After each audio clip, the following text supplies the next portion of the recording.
Are you tired of feeling like networking is awkward or pointless or maybe just not for you? Or maybe you don't have much time, or you've already got a great career, or you just don't see any kind of immediate results? Well, in this episode, we're going to flip the script on all of our excuses, and we're going to show you why finding your unique purpose for networking can make it one of the most important tools in your career. So by the end of this episode, you'll understand why networking matters, how to uncover your unique purpose, and how to discover and find the value that you can provide others to help build meaningful connections that can last a lifetime. So, if you're interested in learning about networking, hit subscribe, follow us, and this is part of our How to Network series. So, let's get started with learning how to network. Well, welcome to Business Builders. We're your hosts. I'm Brenton Gowland. And I'm Ron Tomlian.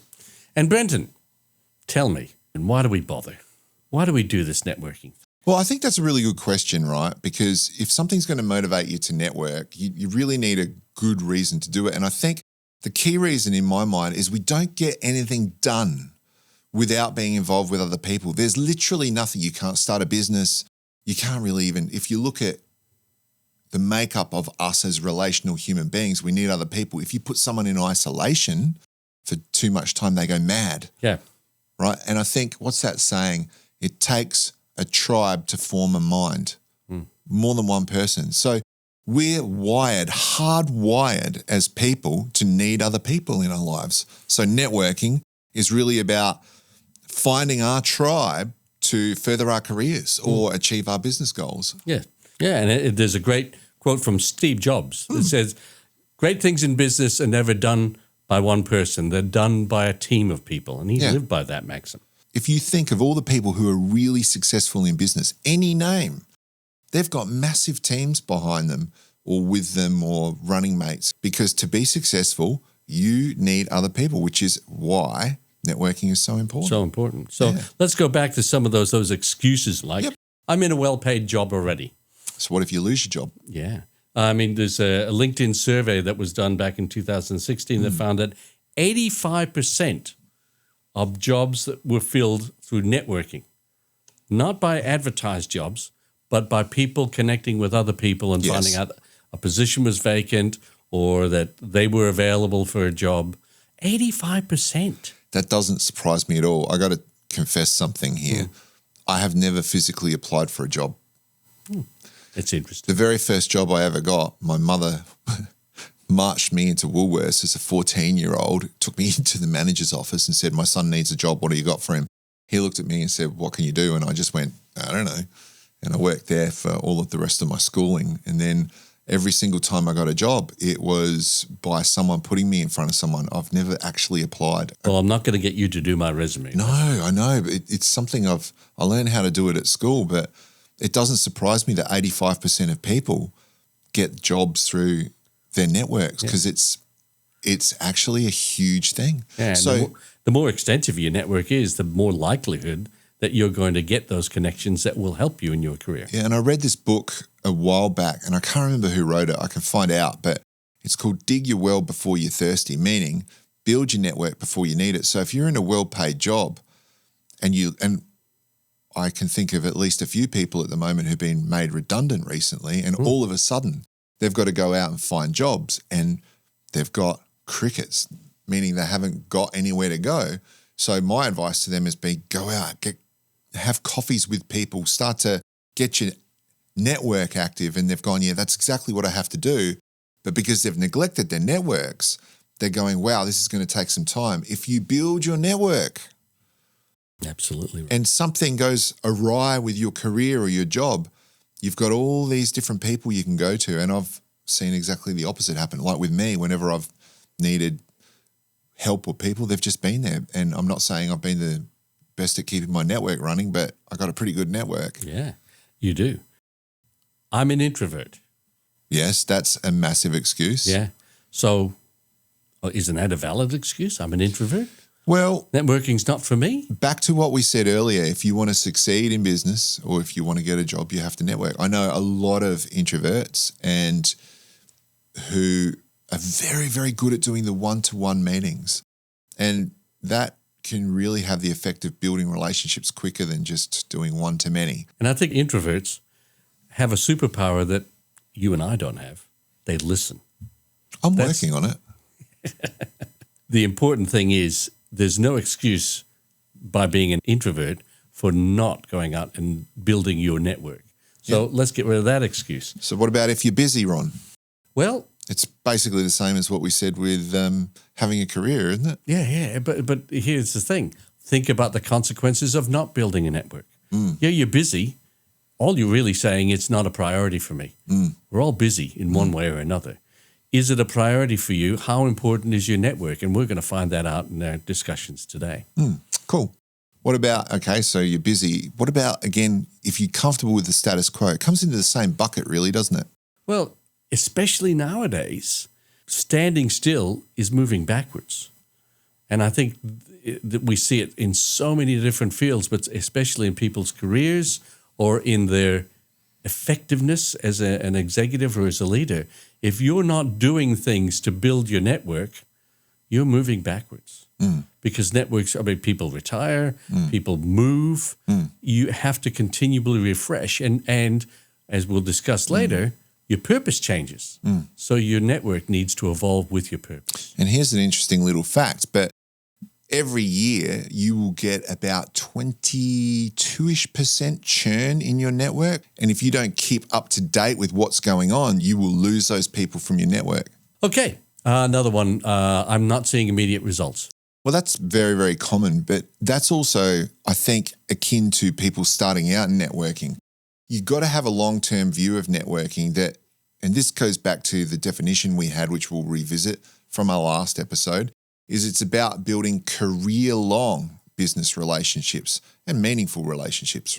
So if you want to build meaningful relationships, you've got to be aware that that'll take time. You can't rush it, but you can be purposeful about it. And those meaningful relationships, if you build them, will be incredibly valuable to you. So don't expect immediate results. It's very rare.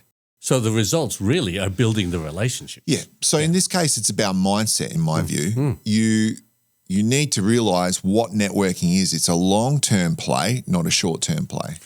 It's about self-promotion, and people are going to try and sell to me, and I have to go out there and sell to other people. Yeah, that is, again, about events, and that does happen at events.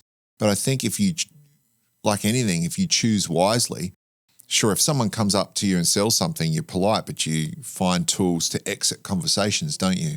It's about, I think that one's really interesting because that's about learning to navigate events and situations, right? And I think... And social media.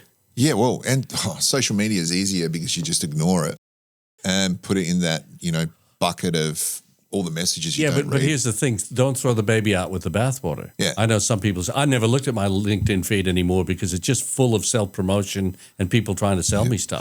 That can be a problem by not having that medium available to you for your network. So let's be honest, that's not a great excuse because salespeople and people selling have existed time immemorial.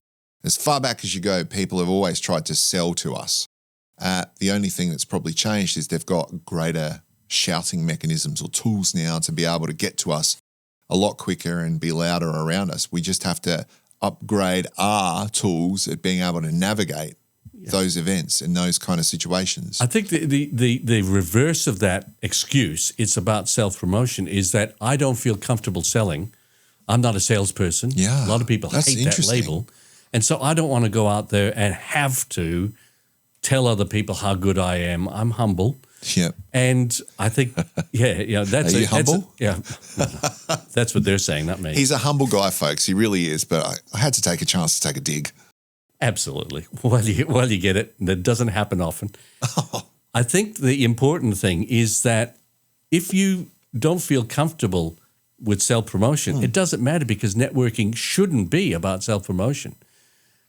No. Networking should be about building relationships, and that starts with finding out about the other person. Yeah. So if you're uncomfortable with selling and self-promotion, that's okay. not an excuse not to network. Okay, so I think something that's underlying all this is understanding the difference between sales and networking. Sales is literally going out and selling. And when you go out networking, you're going to come across all sorts of people. And obviously, salespeople are going to be part of that mix. So again, and we might talk about this at a later stage, but when we talk about events with our networking series, but it's navigating those events, how to have the right tools. What you need to learn is how to handle people who come up and sell to you and be able to exit yourself from a conversation or introduce yourself into another conversation. Those kind of tools make it a lot easier. But I think one of the things we kind of missed is that fear factor of networking events, right? Yeah, because they're awkward. Yeah. But when you think about it, there's a number of stages in our careers or our journeys that are incredibly fearful. Like public speaking is the biggest one. We've spoken about that in the past. Yeah, absolutely. Once you push through it, you start to get better at it because as you become more advanced in your career, there is an expectation that you will have to go and present to 2 people, 3 people, 10 people, 100 people. I had a bunch of people that I had to train just recently to present at a conference of about 500 people, and we had to go through all the machinations of how to do that and how to give them tools to communicate effectively and manage their nerves and all that kind of related things that you have to do when you're learning how to present to a group of people. But networking is a bit the same. Once you get over the initial fear, it starts to become more natural and, in a sense, more mundane. Oh, I'm going to another networking event. But we got to be able to get past that initial fear. So it's not an excuse. It's just a barrier in this particular case. Yeah. Well, it is an excuse in that people use it to say, I'm not going to those sort of events. But the truth of the matter is networking happens all the time. Yep. It doesn't only happen at what are labeled as networking events. Yep. Now, here's another one. What about if you're nearing retirement? Because I know that you know a fair few people who are getting near retirement, and I've got connections in my network that are getting to retirement age. So what about that for an excuse? Well, it's a good excuse if you think it's only about I'm just about to business. go fishing for the next 20 years. Yeah, okay. So who are you going to go fishing with? Yeah. I have a lot of people who say my network is all about my professional career or my technical standing or whatever, because it has been focused on that. But as we will talk about in a little while, your purpose changes for networking. And so your network will change because that purpose changes. Yeah. So like you said before, if I intend to do a lot of fishing, I've got to have people that I want to go fishing with. That's a different network than the one you've had before. And I think this is one of the problems that people in general going into retirement face is that when they think of their network only as a career-based network, then they don't put the time and effort into developing networks outside that. Most people I know that are really doing well in retirement, kind of semi-retire, they tend to do a lot of mentoring or even get reverse mentored by young people and so forth, as well as then build that base of people that they're enjoying more leisurely activities with. And your base of people is your network. Yeah, correct. Yeah, absolutely. Okay, so let's move on. Why do we need a purpose for networking then? Well, we've established the value. Yeah. So I don't think we need to do that anymore. Why do we do it? Why do we need a purpose for networking?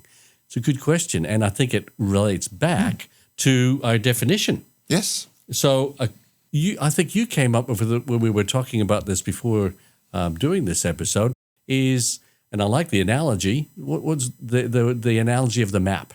Oh yeah, well, if you don't have a purpose, it's like wandering around with no map. You're just pointless. You're walking around aimlessly and you're getting nowhere quick. When you have a purpose, you have target and you have direction, and you don't waste any time. So in that respect, let's look at a couple of examples. Let's suppose you're earlier in your career. That's a different purpose than I'm trying to get clients. Yes. All right, so your purpose for networking will change over time. Yes. It might be to build technical capability. Yes. It might be to build an understanding of the business environment. People move into a new city. Let's keep that analogy going. People move to a new city and they want to get the lay of the land in terms of the business environment. That's a different purpose altogether. When I was early in my career, it was about learning how to run a business. So I surrounded myself with people who could teach me how to do that. Yeah, and that's not the same people who taught you about the technical skills of your profession. No, Yeah. a different set of people, but it was a new set of technical skills. Yeah, oh, absolutely. And so what about when people have been in their career for a while? Well, maybe the purpose changes to I want to give back. I want to be seen as a leader or mentor in my business community or my technical community. Yes. And so the purpose changes again. So your networking will necessarily change again. So let's go back to the definition that we started with. I think it's important to revisit that definition. In our first episode, we shared a clear definition of networking. It's the act of finding and developing mutually beneficial, career-long business relationships that help us achieve our purpose.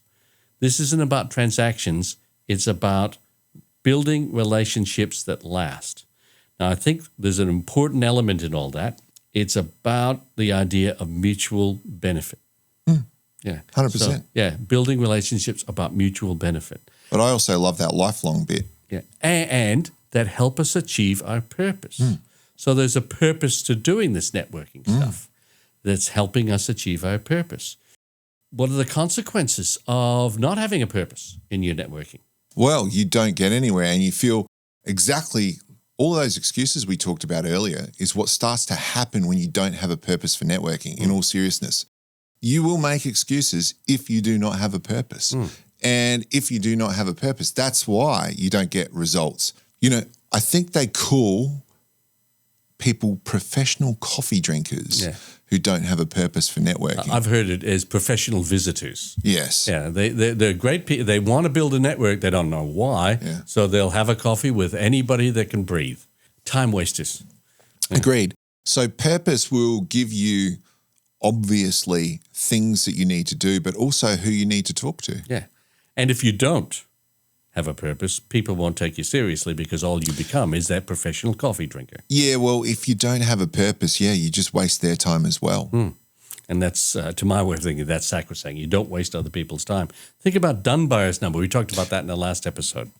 Well, just explain again what Dunbar's number is, or go back to our last episode and have a listen because it's very important for networking. Okay, Dunbar's number talks about the idea that you can only have so many connections in your life at any given time. There are very close connections there, and they eventually go out to acquaintances and so on. So I think 5 close connections, 15 friends, and so on, up to 150 in total. So with Dunbar's number, there's in total 150 connections that you can have, and they're layered. So you've got your very close contacts, you've got your active contacts, you've got your acquaintances, essentially. The purpose that you have will help you determine where your focus is going to be at any given time. So your purpose for networking. That's kind of talked about why purpose is important, okay? Yeah. So how do we find our purpose, Ron? Yeah.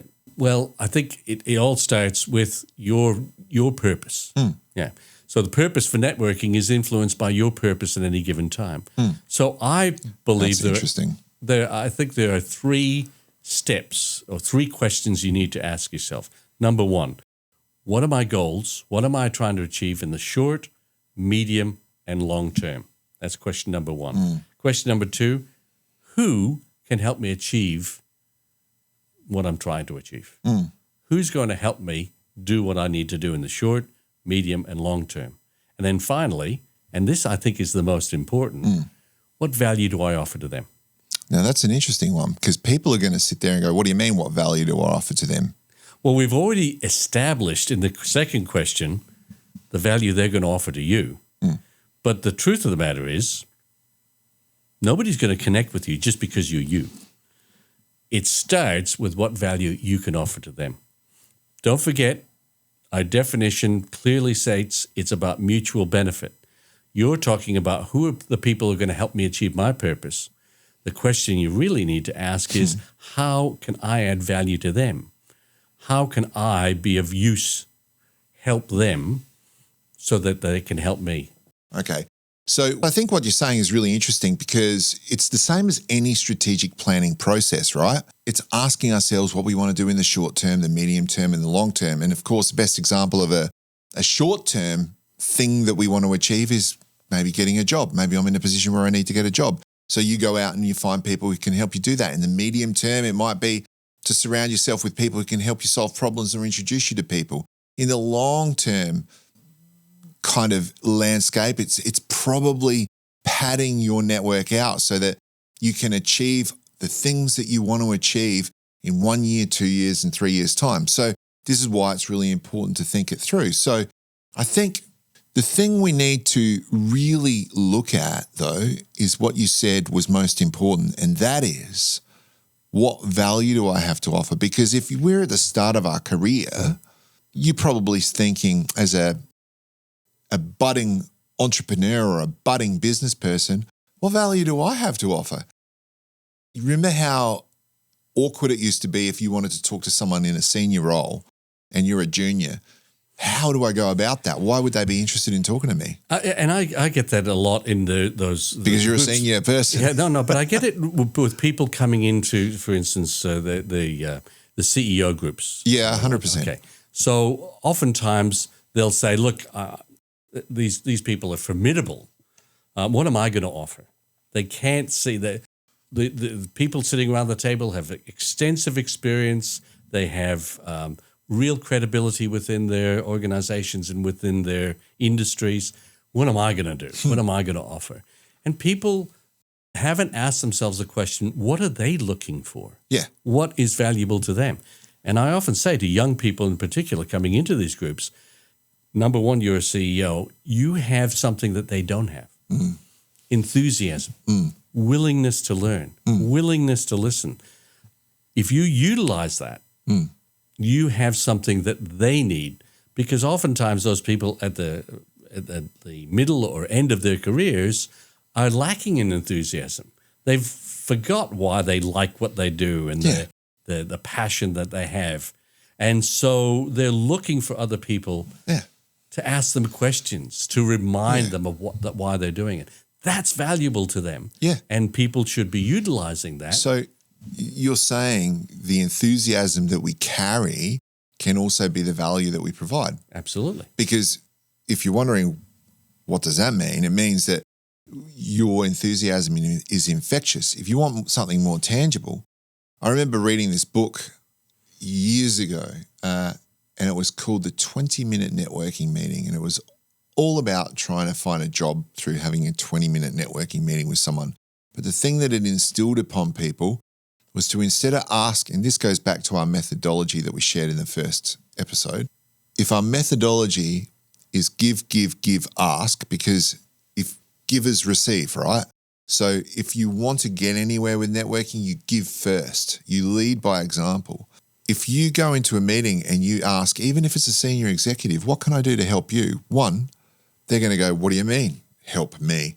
Well, there's 100 different things you could do to help them. They might want to learn more about your demographic if you're a younger person, about what's going on with all the people in your peer groups at the moment. I want to learn about that. It could be that they need some sort of research done, or, while you're out doing whatever, just keep an eye out for, and if you hear anything about X, then let me know. The younger people today are more native with the use of technology. Oh, 100%. So it could be I'm a little bit, and I've seen this happen, people say I'm a little bit wary of asking my direct reports or the people that I work with about some of this new technology. Would you be willing to show me? Being open to the idea of learning from someone who is native to that environment. And that's the reciprocity that you have with somebody who can give you something that you want. Or even just talking about trends. Literally at any point in your career, there's always value you have to offer someone else. You just need to put yourself in their shoes. Maybe you can't see it. Talk to some people in your family who are a bit older and say, what can you learn from me? Just ask people you know. But there's so much that we all have to give. And for other professionals, it's their professional knowledge. Yep. It sometimes can be their network. Yep. And their understanding of, let's say, the business community, local business community. It can be all sorts of things. So your frankly. network also becomes a valuable commodity. So with me, a lot of the people in my network come to me because I can introduce them to other people.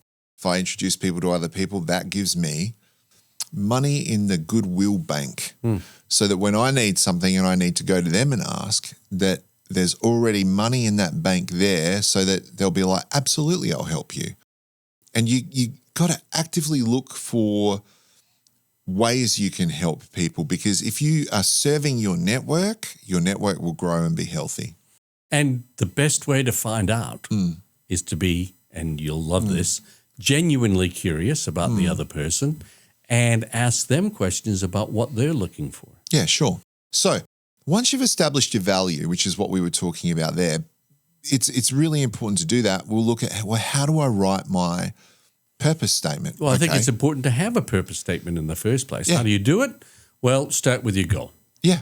Okay, and it's as simple as So that. your short, medium, and long-term kind of objectives that we talked about earlier will help you go, well, therefore my goal is, and we'll stick with that employment thing. My job is my purpose is to get a really good job, to progress through my job, and then find better roles in the future. So that's a really kind of standard kind of purpose. I want to progress my career, right? Okay, second, Yep. identify your audience. Who's going to help you? And it gets back to what we talked about before. Okay. Who's going to help me, in this case, progress my career? Yep. Okay, so identify. It depends what industry you're in for a start. Absolutely. Yeah. What are the type of people, whether it's industry leaders, whether it's professionals in that area, whether it's employers, whether it's CEOs, So in the identify early, who's going to help. So if you're in the early stages, that's going to be peers and people probably 6 to 10 years beyond you, and some of the senior people. But it's getting to understand what people in your next steps are doing and build relationships with them, because they're the ones who will also influence your progression in your current workplace. Senior executives and CEOs are often talking to people who are on boards. Yeah. Because they're the people who are going to help. Well, because they want to be on boards as part of the next step. So yes, your position as to where you're at and what you need to achieve will determine who you need to be speaking to. And finally, what value do I offer? So the purpose statement should basically follow those three questions that we asked before. What value do I offer to people? And articulate that. Articulate on paper what value you have to offer, so that you're very purposeful about that when you go. So let's give an example of a purpose statement then, based on what we're saying. My purpose for networking is to advance my career, and the people I need to target are senior execs, people who can connect me to people, and peers and industry professionals and board members. Include in that, what value do I have to offer? So what value would you have to offer for someone like that? Well, I can provide connection. I can provide industry insights. I can provide advice to people based on my own progression. Okay, so you've articulated, number one, what's my purpose? Number two, who's going to help me achieve it? And number three, what value I have to offer. Incredibly important. Yeah. And that's really all you need to do. Yeah, and you can probably make it a lot more succinct than my mumbling little example there, but I'm doing it on the fly. Well, here's one we prepared earlier. My purpose for networking is to expand my influence and advance my career by supporting the next generation of leaders. I offer mentorship, industry expertise, and strategic advice to connect with emerging professionals and peers who value growth and innovation. Well, that's for someone who is more senior and looking for a legacy. So, like I say, there's one we prepared earlier, but it's as simple as writing it down in those three and in that order. And I think it's really important also to say that networking is a progression. Your purpose will change as you move through your career. It might even do massive changes if you do a sea change, or if you go, actually, I don't want to be in this career anymore. I want to do this. Or I'm ending my career and I have another purpose for my network, and I need to expand or develop my network for that new purpose, new phase of my life. Yep. Or you're starting a business or whatever it might be. So there's really three key things that we talked about in this episode, and that was understanding, firstly, that networking itself is an essential skill. It's something that we have to learn. It's something that we really will help us progress anything we're doing, any endeavor that we're working on. Our network is basically our A team to get the job done, right? More so in a sense than the people we employ. We employ people usually after we've already started to initiate a thing. To initiate a thing, you need a team of people. Okay. And as you were talking about, we need to define our purpose. Define our purpose, write it down, and know what you want from these relationships. Then finally, understanding what value you have to offer to other people. Because it's, as you said before, Brenton, networking is about mutual benefit. So why should people be connecting with you? And networking is actually about trade. Why would I want you in my network? What is it you have to offer? What am I trading with you? And the more you trade with them, the more the relationship becomes stronger and the trade becomes less important. You become more important as we develop those mutually beneficial relationships. As you move from just an acquaintance to becoming someone they value, that actual tangible thing that you trade becomes less important, but it's very important in the beginning. So I'd like to encourage you to do something useful with the information that we provided today. Very simple. Write down your purpose for networking. Think and list 3 to 5 people who could help you achieve that purpose, and then one small thing that you could do for each one of those people that would be of value to them to help them so that they would want to connect with you. Yeah. That's it. I love that. Yeah. That's an incredibly good challenge, because if we just think of a couple of people that we know already that are either in our network or even on our family groups, because your network starts with your family groups, right? And we'll talk about that in our next episode where we map out our networks, because everyone's generally got a bigger network than they think they've actually got. But if you think of some people you know and what value you can provide, it'll really help you define what value you have to offer. And at the end of the day, networking is much like a trade system, and barter and trade's been around for ages. I have this thing of value and I want to trade it for this thing of value. And that's where we start out with our network. I want to talk to you because you've got this thing of value that I want, and they want to talk to you because you've got this thing of value they want. And then over time, as you do those kind of trades, the relationships, as you start to like each other, become more important than the things you trade. And that's where your network starts to develop some maturity and a really strong foundation. So that's amazing. That's really good. And as I said, in our next episode, we're going to start to talk about how to map your network, Ron. And how to plan. Well, then the mapping the network is the first step in creating a plan for networking. And where we want to end up with is giving you all the tools that you need to build an effective network. And that starts with what we're doing today, talking about a purpose, and then creating a plan, and then going out and doing it. Yeah. So it really, our purpose here is to change the paradigm of what networking is about and make it more useful to people so that they can help build their careers or whatever their purpose is. Yes. And if you follow these steps, you will actually build an incredibly effective network over time. So if you want to join us for our next episode, please hit subscribe. We want to have you come on this journey with us and really increase your networking skills. And as Ron said, we want to really change how people think about networking, because it literally will be one of the most powerful tools in your career. So until next time, keep on building.